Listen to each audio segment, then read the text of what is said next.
There's been a lot of talk about identity lately, but how far does it go? And is it possible to be wrong? We went to the University of Washington to find out. Are you aware of the debate happening in Washington State around the ability to access bathrooms, locker rooms, spas based on gender identity and gender expression?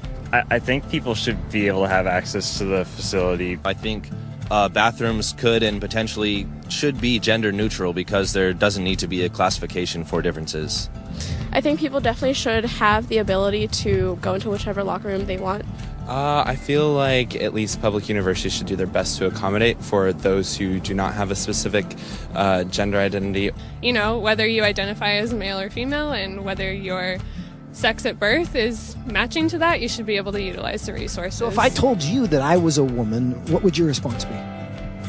Good for you. Okay. Like, yeah. Nice to meet you. I'd be like, what? Really? I don't have a problem with it. I'd ask you how you came to that conclusion.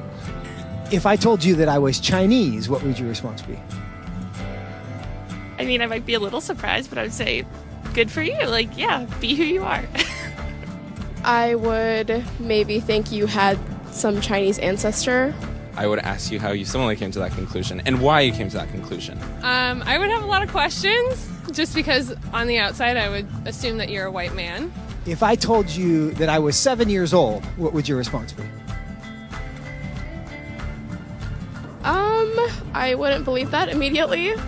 I probably wouldn't believe it, but I mean, it wouldn't really bother me that much to go out of my way and tell you, no, you're wrong. I'd just be like, oh, okay, he wants to say he's 7 years old.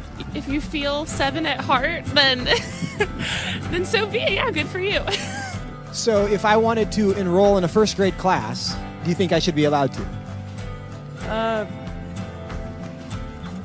Probably not, I guess. I mean, unless you haven't completed first grade up to this point and for some reason need to do that now. If that's where you feel like mentally you should be, then I feel like there are communities that would accept you for that.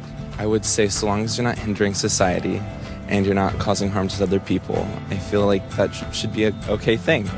If I told you I'm 6 feet 5 inches, what would you say? That I would question. Why? Because you're not. No, I don't think you're 6'5". If you truly believed you're 6'5", I don't think it's harmful. I think it's fine if you believe that. It doesn't matter to me if you think you're taller than you are.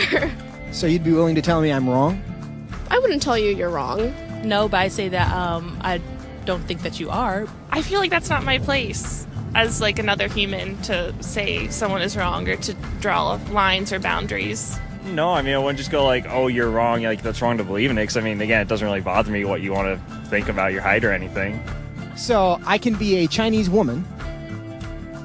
You sure. But I can't be a 6'5" Chinese woman. Yes.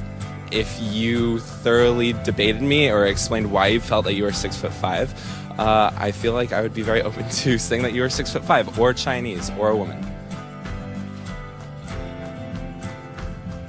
It shouldn't be hard to tell a 5'9" white guy that he's not a 6'5" Chinese woman.